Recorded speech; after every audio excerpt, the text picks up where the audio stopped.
নমস্কার, খুল্লম খুল্লাতে আপনার সবাইকে স্বাগত জানাচ্ছি দর্শকরা।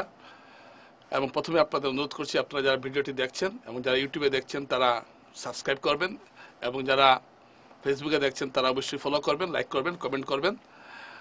কারণ আজকের ভিডিওটা আজকে খুব গুরুত্বপূর্ণ।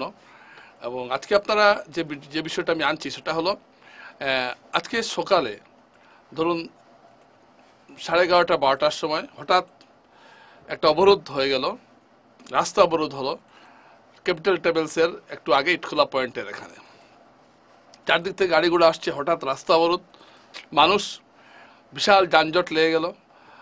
প্রায় ক্যাপিটাল ট্রাভেলস থেকে শুরু করে দেবদূত পর্যন্ত, কোর্ট আদালত পর্যন্ত, এবং এইদিকে পুরো অন্নপূর্ণা সেতু পর্যন্ত একটা বিশাল যানজট লেগে গেল।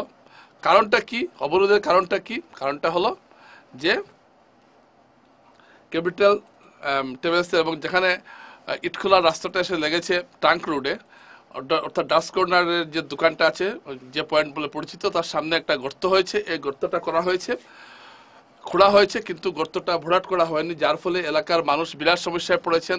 অনেকটা এখানে দুর্ঘটনা ঘটেছে, এবং তাই মানুষ প্রতিবাদী হয়ে অবরোধ করেছেন। অবরোধের ফলে বাধ্য হয়ে প্রশাসন এই জায়গাটা কিছুটা মেরামত করেছে। তো এইগুলো বিষয় নিয়ে আমি খুল্লাতে আগেও আলোচনা করেছি এবং আজকেও আলোচনা করছি। কেন করছি? আমি এটাই বোঝাতে চাইছি যে মানুষ কিন্তু ক্রমে ক্রমে ক্ষুব্ধ হচ্ছেন, এবং এই যে ইটখোলার মানুষ ক্ষুব্ধ হলেন, এর ফল কিন্তু ভুগতে হলো সারা বরাকের মানুষ। কারণ শিলচর শহরে বিভিন্ন কাজে সারা বরাক উপত্যকা থেকে মানুষরা আসেন। কেউ মেডিকেলে যাবেন, কেউ লক্ষ্মীপুর যাবেন, কেউ রংপুর যাবেন, নানা জায়গায় যাবেন, এবং একটা আসল জায়গায় এখানে একটা অবরোধ তৈরি করা হয়েছে, যার ফলে অনেকের অনেক দেরি হয়েছে, অনেকে রুগী নিয়ে অ্যাম্বুলেন্স আটকে পড়েছিল। তো এটার জন্য দায়ী কে? এটার জন্য পুরোপুরি দায়ী জেলা প্রশাসন।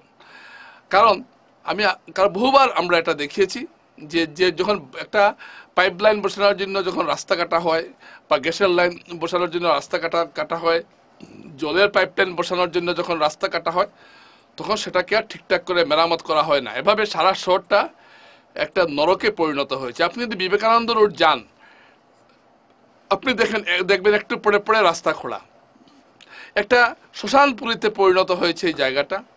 ইটখোলার যে পয়েন্টটার কথা বললাম, এটা অবস্থা অত্যন্ত শোচনীয়। হঠাৎ দেখা যাবে সুন্দর পিচের রাস্তা খুঁড়ে দেওয়া হলো, বিশাল করে পাইপলাইন বসানো হলো জলের, তারপর কিছু মাটি টাটি দিয়ে ওরা চলে গেলেন। এটা মেরামত কে করবে? কার দায়িত্ব? এমনিতে এখন শিলচর শহরের যা রাস্তাঘাট হয়েছে, তারপর এভাবে যদি গর্ত খুঁড়ে রেখে দেওয়া হয়, তাহলে পরিস্থিতিটা কি হতে পারে আপনারা সহজে আন্দাজ করতে পারছেন। এই যে ক্যাপিটাল পয়েন্ট থেকে রাঙ্গিরখাড়ি রাস্তাটা পুজোর আগে শেষ হবে না, এটা মোটামুটি জানিয়ে দিয়েছে national highway infrastructure development NHAIDLC জানিয়ে দিয়েছে। এটা কিছু মেরামতের কাজ তারা করেছে, কিন্তু এসব করলে কি চলে? আজকে দেখুন রাস্তার কি অবস্থা হয়েছে। অথচ এটা একটা গুরুত্বপূর্ণ রাস্তা, এটা আজকে থেকে নষ্ট না, গত 2 বছর থেকে এভাবে চলছে, কিন্তু কারো কোনো হলদল নেই। কে কাজটা করবে তার কোনো নিশ্চয়তা নেই। শিলচর শহরে আপনারা জানেন যে প্রায় 34টি রাস্তা রয়েছে যেগুলো, এবং প্রায় 10 কিলোমিটার জায়গা সারা শহরে এইভাবে খোঁড়াখুড়ি করা হয়েছে।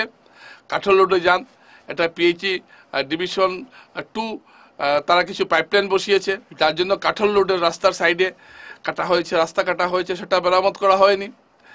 আমরুতের প্রকল্পের জন্য অন্য জায়গাগুলোতে রাস্তা কাটা বসানো হয়েছে। হাইলাকান্দি রোডে রাস্তা কাটা হয়েছে, রাস্তা ঠিকঠাক করা হয়নি। বিবেকানন্দ রোডে রাস্তা কাটা হয়েছে, আতাল বস্তিতে রাস্তা কাটা হয়েছে। এরকম শহরে বিভিন্ন জায়গায়, সুনাই রোডে, লিঙ্ক রোডে রাস্তা কেটে দেওয়া হয়েছে, ভালো ভালো রাস্তা কেটে দেওয়া হয়েছে। ব্লকের রাস্তা, পিচ রাস্তা, যে রাস্তাই হোক, এটা কেটে দেওয়া হচ্ছে, এবং এটা মেরামত আর করা হচ্ছে না। এর ফলে কি হয়েছে? এর ফলে সারা শহরে জায়গায় জায়গায় রাস্তা কাদা কর্দমাক্ত হয়েছে, রাস্তা কাদা হাঁটা যায় না, শুকনোর দিনে পাথর কোনো টুকটুকি যেতে পারে না, উল্টে পড়ে যাচ্ছে, এবং এর থেকে নিস্তার পাওয়ার কোনো উপায় নেই। আজকে যে এই যে ইটখোলা পয়েন্টে যে অবরোধ করলেন মানুষরা, তারা কেন করেছেন?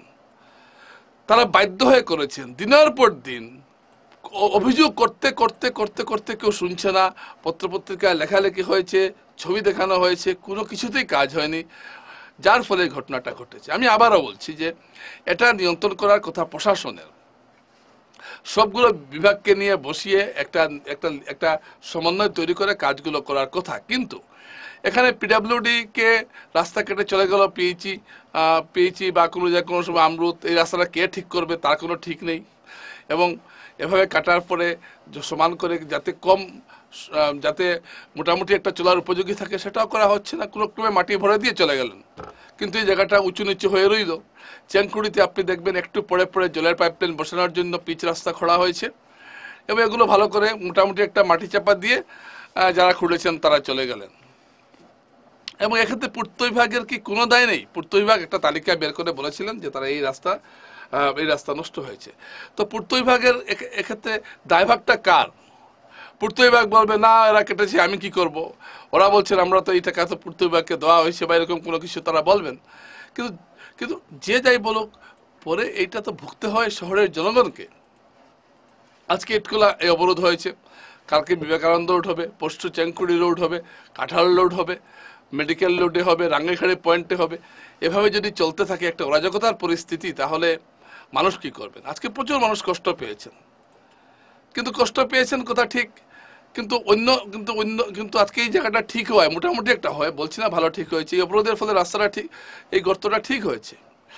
এর ফলে মালোগ্রাম ইটখোলা এলাকার মানুষ এখন যাতায়াত করতে পারবেন। এখানে কয়েক হাজার মানুষ আছেন, তারা যাতায়াত করতে পারবেন। কিন্তু এতদিন কিন্তু কাজটা হয়নি। যখন তারা রাস্তায় নেমে অবরোধ করেছেন, তখন প্রশাসনের মনে হয়েছে তারা এসে কাজটা করেছেন। বাবা এতদিন কেন করলে না, আছে কিভাবে করলে? তার মানে মানুষ প্রতিবাদী হলে অনেকটাই কাজ হয়, এটা প্রমাণ হয়ে গেছে। এই মুহূর্তে শিলচর শহরে একটা পুরসভা না থাকায়, নির্বাচিত পুরসভা না থাকায় মানুষ এমনিতেই নাজেহাল। এটা নিয়ে আমি একটা আলাদা এপিসোড তৈরি করব। শিলচর পুরসভা কিন্তু মানে সাংঘাতিকভাবে কিন্তু মানুষদের হয়রানি করা হচ্ছে, এবং একটা ঘুষের স্বর্গরাজ্য তৈরি হয়েছে একাংশ কর্মীর মধ্যে। এসব আমি আগামীতে উপস্থাপন করব, আজকে আমার একটা বিষয়বস্তু না। কিন্তু এখানে পুরসভার একটা বড় ভূমিকা রয়েছে। একটা শহরে রাস্তাঘাট এভাবে খোঁড়া হচ্ছে জায়গায় জায়গায়, বিভিন্ন গলিতে, এটা দেখার দায়িত্ব শিলচর পুরসভারও রয়েছে। জলের পাইপলাইন পুরসভার অন্তর্গত, পুরসভা তত্ত্বাবধানে হয়ে থাকে, এটা পুরসভার দেখা উচিত, কিন্তু দেখছে না। এবং এই যে একটা ডিপার্টমেন্ট একটা পাইপলাইন বা গ্যাস বসিয়ে গেল, তারপর এটা কে ভরবে, কোনো দায়িত্ব নেই। এই জন্য একটা ছন্নছাড়া অবস্থা সারা শহরটা, অভিভাবকহীনভাবে চলছে শহরটা। মনে হচ্ছে কোনো অভিভাবক নেই, শুধুমাত্র পুলিশ ছাড়া এই শহরে আর কিছু দেখা যায় না। পুলিশ দেখলে বোঝা যায় যে না, একটা প্রশাসন বলে একটা কিছু আছে, কারণ পুলিশ চুরি করলে ধরছে, ট্রাফিক পুলিশ দাঁড়িয়ে থাকে, হাত নাড়াচ্ছে। এটা দেখলে বোঝা যায় যে শহরে একটা পুলিশ বলে কিছু একটা আছে। মানুষ বাকি কোন জায়গায় আছে আপনি বলুন? কোনো ডিপার্টমেন্টের মধ্যে একটা সমন্বয় নেই। যে যেখানে ইচ্ছা রাস্তা খুঁড়ছে, খুঁড়ছে তো কালকে সে গ্যাস পাইপলাইন, ধরুন আজকে আমরুতের গ্যাস লাইন বসানো হলো, কিছুদিন পর পিএইচির একটা গ্যাস লাইন, আমরুতের জল লাইন বসানো হলো, জলের পাইপ বসানো হলো। এর 2 ফুট পরে, কয়েকদিন পর এসে আবার খুঁড়াখুড়ি করে এসে ধরুন পিএইচি একটা পাইপলাইন বসালো। এর 4 দিন পরে আবার বিএসএনএল একটা বসালো। এর 5 দিন পরে আবার আরেকটু দূরে এসে গ্যাস কোম্পানি গ্যাসের লাইন বসালো। আর গ্যাসের লাইন আর জলের লাইন এত পাশাপাশি, আগামীতে কোন সময় যে দুর্ঘটনা ঘটবে তা কেউ জানে না। তো এই যে বিভিন্ন যে মাটির নিচে যে লাইনগুলো বসাচ্ছে রাস্তার নিচে, এর জন্য তো রাস্তার ক্ষতি হচ্ছে। এই ক্ষতির ড্রাইভারটা কে নেবে, এই প্রশ্নের উত্তর কিন্তু প্রশাসন এখনো পর্যন্ত দিতে পারছে না। যার জন্য মানুষ, আর শিলচরের মানুষ আছে ক্ষুব্ধ হয়েছেন, রাস্তায় নামছে, আগামীতে আরও তারা রাস্তায় নামবেন, এটা ঘটনা। কিন্তু মুশকিল হয়েছে, এই যেমন শিলচরের মানুষ, আজকে খোলার মানুষ কোন সময় নামলেন? যখন তাদের দেওয়ালে পিঠ থেকে গেছে, আর পারছেন না। এই গর্ত না উঠালে আর নয়, কয়েকটা দুর্ঘটনা ঘটে গেছে, মানুষ আর পারছেন না, তখন রাস্তায় নেমেছেন। খুঁড়াখুড়ি বিবেকানন্দ রোডের মানুষ এতটুকু সহ্য করছেন, তারা এখনো প্রতিবাদী হচ্ছেন না, হবেন হয়তো কোনোদিন, ঠিক নেই। এই যে বিভিন্ন জায়গায় সারা শহরে এভাবে যে একটা শহরকে নরক বানানো হয়েছে, এর এর এর এর প্রতিকারটা কে করবে? এটাই হলো সবচেয়ে বড় প্রশ্ন। শিলচর শহরকে রক্ষা করতে হলে, শিলচর শহরকে একটা সুন্দর সুস্থ পরিবেশের শহর হিসাবে গড়ে তুলতে হলে এইসব সমস্যার সমাধানটা খুব জরুরি। এবং এটা একমাত্র পারবে জেলা প্রশাসন, কারণ জেলা শাসকের কাছে ক্ষমতা আছে, তিনি সব বিভাগকে নিয়ে বসে একটা কড়া নির্দেশ দিয়ে কাজগুলোর একটা সমন্বয় তিনি করাতে পারবেন। সব বিভাগের বৈঠক ডেকে কে কোন দিন কোন পাইপলাইন বসবে, এটা একটা সময়সীমা বের করে জনগণের কাছ থেকে কিছু দিনের সময় নিয়ে কাজ করে তারপর সুন্দর করে রাস্তাটা তৈরি করতে হবে বা রাস্তাটা মানুষ চলাচলের একটা উপযোগী করে তুলতে হবে। এরকম একটা সুস্থ একটা নির্দিষ্ট নীতি না নিয়ে যদি বারে বারে যদি মাটি খনন করা হয়, গর্ত করা হয়, সেগুলো ভরাট না হয়, তাহলে মানুষ, শিলচরের মানুষ একদিন সাংঘাতিকভাবে জেগে উঠবেন। তখন কিন্তু অনেকেরই কিন্তু দুশ্চিন্তার, অনেকেরই কিন্তু মুশকিলে পড়ে যাবেন। এটা কিন্তু মনে রাখাটা উচিত। নমস্কার।